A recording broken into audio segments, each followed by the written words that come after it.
Avant de parler de la police républicaine proprement dite, permettez-moi quand même de présenter un bref aperçu sur d'où nous venons.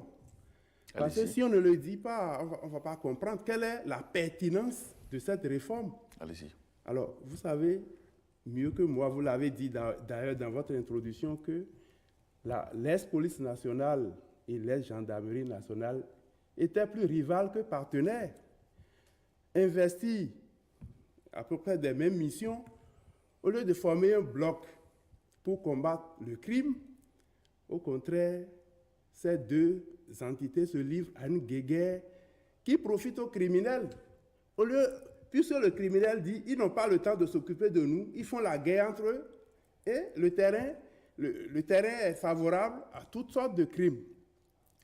Et cette situation s'est empirée à un moment donné au point où, en 2000, un décret avait été pris pour définir les zones d'intervention de la police et la gendarmerie.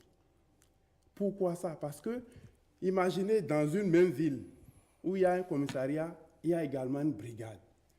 Et lorsque deux individus sont en conflit, le premier va porter plainte au commissariat, son antagoniste court pour aller porter plainte à la gendarmerie, dans la même localité, et oppose systématiquement ces structures-là. Et l'État va investir dans la même ville sur un commissariat, sur une brigade, pendant que nous avons plusieurs localités à couvrir.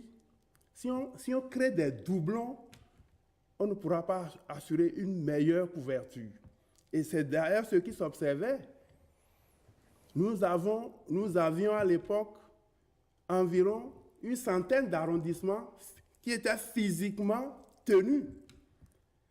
Alors, lorsque le chef de l'État est venu, il a observé le phénomène qui se produisait dans le pays où il y a les braquages, le phénomène de coupeurs de route, les barrages à n'en pas finir, les tracasseries routières. Malgré les injonctions de l'UEMOA, on n'a pas pu lever les barrages. Mais de façon osée, le président, il dit, je ne veux plus entendre parler de barrages sur les axes routiers. Donc, on a levé systématiquement les barrières. Ça, c'était déjà en 2016. Il dit,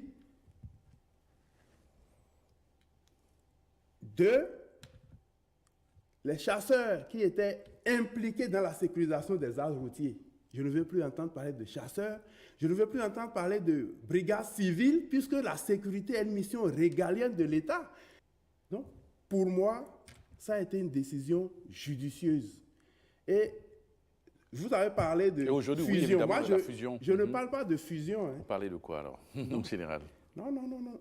La police, l'ex-police nationale a été dissoute, l'ex-gendarmerie a été dissoute, et on a créé une force unique. Évidemment, issue de ces deux entités. Oui, mais ici, lorsque vous parlez de fusion, ça veut dire qu'on a maintenu. Il ne faut pas que l'idée de fusion prédomine. On a dissous, on a créé un nouveau corps, et pour l'animation de ce corps, on a pris le personnel qui doit obligatoirement se dépouiller des vieilles habitudes et dire que nous sommes tout nouveaux. Parce que lorsque nous allons agiter toujours l'idée de fusion, et d'ailleurs vous parlez de cohabitation, vous voulez qu'on maintienne alors la guerre à l'interne, la guerre qui existait entre ces deux structures. On ne peut pas faire pérenniser cette guerre. Alors comment fonctionne aujourd'hui cette force unique-là?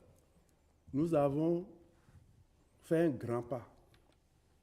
Nous avons fait un grand pas depuis janvier, parce que systématiquement, dans les unités, il y a eu mixage.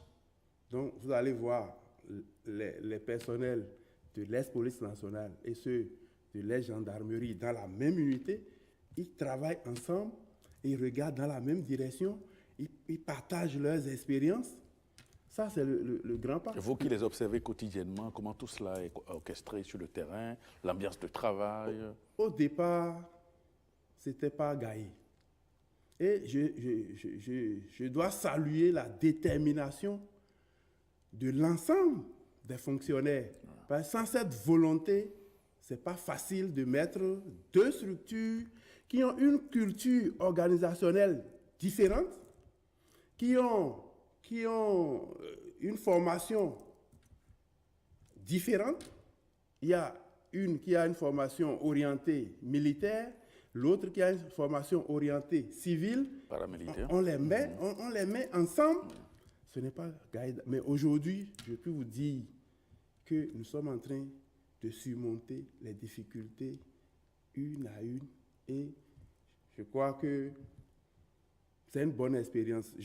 Alors, la question de l'harmonisation des grades, parce que là, c'est aussi le quotidien de cette force unique. Comment tout cela est orchestré? Voilà, c'est la question que tout le monde agite.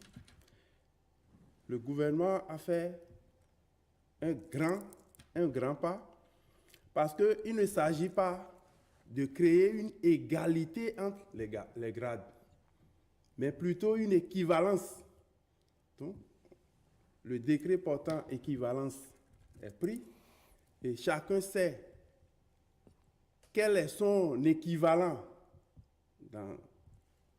aussi bien à la police républicaine que par rapport à un ex-gendarme ou à un ex-fonctionnaire de police. Vous savez, lorsque on fait ce genre d'équivalence, ça demande une certaine ouverture d'esprit pour pouvoir assimiler. Je vais vous donner un exemple. Oui, quels sont les critères sur Attendez que lesquels je vous donne. Je vais vous donner un exemple. Oui, allez-y. Lorsque vous prenez les étudiants en première année d'université, il y en a qui ont le bac, il y en a qui ont la capacité en droit, il y en a qui ont l'ESE, donc un autre diplôme, et tous se retrouvent en première année sur la base de l'équivalence qui est établie entre ces diplômes. Mais ce n'est pas une certaine égalité. Et c'est lorsque vous serez en première année que vous allez démontrer si vous êtes plus fort que X ou Y. Donc, les critères, ça a été très simple. La loi 2015-20 du 19 juin 2015 portant statut spécial des personnels des forces de sécurité publique et assimilés avait déjà établi une certaine harmonisation avec les grades de l'armée.